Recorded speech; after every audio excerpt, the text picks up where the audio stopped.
Grand finale shooting ಮುಗಿತು. ಯಾರು winner, ಯಾರಿಗೆ ಯಾವ ಸ್ಥಾನ? ಬಿಗ್ ಬಾಸ್ ಕನ್ನಡ ಸೀಸನ್ 12 ಶೋನಲ್ಲಿ ಯಾರು ಗೆಲ್ಲಲಿದ್ದಾರೆ, ಯಾರಿಗೆ ಯಾವ ಸ್ಥಾನ ಸಿಕ್ಕಿದೆ ಎಂಬ ಪ್ರಶ್ನೆ ಇರ್ತದೆ. ಈಗಾಗಲೇ ಬಿಗ್ ಬಾಸ್ ಶೂಟಿಂಗ್ ಮುಗಿದಿದೆ. ಇದಾದ ಬಳಿಕ ಎಡಿಟಿಂಗ್ ಕೂಡ ಆಗಬೇಕಿದೆ. ಹೀಗಿರುವಾಗ ಯಾರಿಗೆ ಕಿರೀಟ ಸಿಕ್ಕಿದೆ? ಟಾಪ್ 6 ಸ್ಥಾನದಲ್ಲಿ ರಘು, ಅಶ್ವಿನಿ, ಕಾವ್ಯ, ಗಿಲ್ಲಿ, ಧನುಷ್, ರಕ್ಷಿತಾ ಇದ್ದಾರೆ. ಇವರಲ್ಲಿ ಯಾರು ವಿನ್ನರ್, ಯಾರು ರನ್ನರ್, ಯಾರಿಗೆ ಮೊದಲ ಸ್ಥಾನ ಅನ್ನೋದು ರಿವೀಲ್ ಆಗಬೇಕಿದೆ. ಮೊದಲ ಎಲಿಮಿನೇಷನ್, ರಘು ಅವರು ಫಸ್ಟ್ ಎಲಿಮಿನೇಟ್ ಆಗಲಿದ್ದಾರೆ ಅಂತ ಹೇಳಲಾಗ್ತಿದೆ.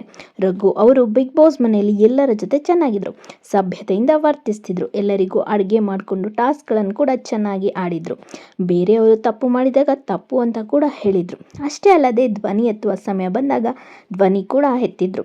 ಎರಡನೇ ಎಲಿಮಿನೇಷನ್ ಧನುಷ್ ಗೌಡ ಅವರು ಟಾಸ್ಕ್ ಮಾಸ್ಟರ್ ಅಂತಾನೆ ಹೆಸರು ಪಡೆದಿದ್ರು. ಆರಂಭದಿಂದ ಇಲ್ಲಿಯವರೆಗೂ ಹೋಲಿಕೆ ಮಾಡಿದರೆ ಈಗಲೇ ಧನುಷ್ ಹೆಚ್ಚಾಗಿ ಕಾಣಿಸಿದ್ದು. ಅಷ್ಟೇ ಅಲ್ಲದೆ ಯಾರ ಜೊತೆಯಲ್ಲೂ ಇಲ್ಲ ಸಲ್ಲದ ಮಾತುಗಳನ್ನು ಆಡಿಲ್ಲ.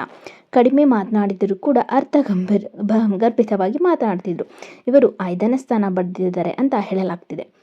ಬಿಗ್ ಬಾಸ್ ಇಂದಿನ ಸಂಚಿಕೆಯಲ್ಲಿ ಅಧಿಕೃತ ಹೇಳಿಕೆ ಸಿಗುವುದು. 3ನೇ ಸ್ಥಾನ, ಮನೆಯವರು ಬಂದು ಹೊರಗಡೆ ವಿಷಯವನ್ನು ಹೇಳಿದಾಗಲೇ ಕಾವ್ಯ ಶೈಬಾ ಅವರು ಔಟ್ ಆಗಬೇಕಿತ್ತು. ಇನ್ನು ಯಾಕೆ ಇದ್ದಾರೆ ಅಂತ ಕಿಚ್ಚ ಸುದೀಪ್ ಅವರು ವೇದಿಕೆಯಲ್ಲಿ ಹೇಳಿಕೊಂಡು ಆಶ್ಚರ್ಯಪಟ್ಟಿದ್ದು. ಗಿಲ್ಲಿ ಅವರಿಂದ ಕಾವ್ಯ ಕಾಣಿಸಿಕೊಂಡಿದ್ದಾರೆ ಎಂಬ ಮಾತು ಜಾಸ್ತಿ ಬಂದಿತ್ತು. ಆದರೆ ಅವರು 4ನೇ ಸ್ಥಾನ ಪಡೆದಿದ್ದಾರೆ ಅಂತ ಹೇಳಲಾಗ್ತಿದೆ. 4ನೇ ಎಲಿಮಿನೇಷನ್, ಬಿಗ್ ಬಾಸ್ ಮನೆಯಲ್ಲಿ ಜಗಳ, ಟಾಸ್ಕ್ ಎಲ್ಲದರಲ್ಲಿಯೂ ಸೈ ಅನಿಸಿಕೊಂಡಿದ್ದ ಅಶ್ವಿನಿ ಗೌಡ ಆರಂಭದಲ್ಲಿ ಅವರ ಆಟ, ನಡೆ, ನುಡಿ ಎಲ್ಲವೂ ನಕಾರಾತ್ಮಕ ಪ್ರಕ್ರಿಯೆಯಿಂದ ಪಡೆದಿತ್ತು.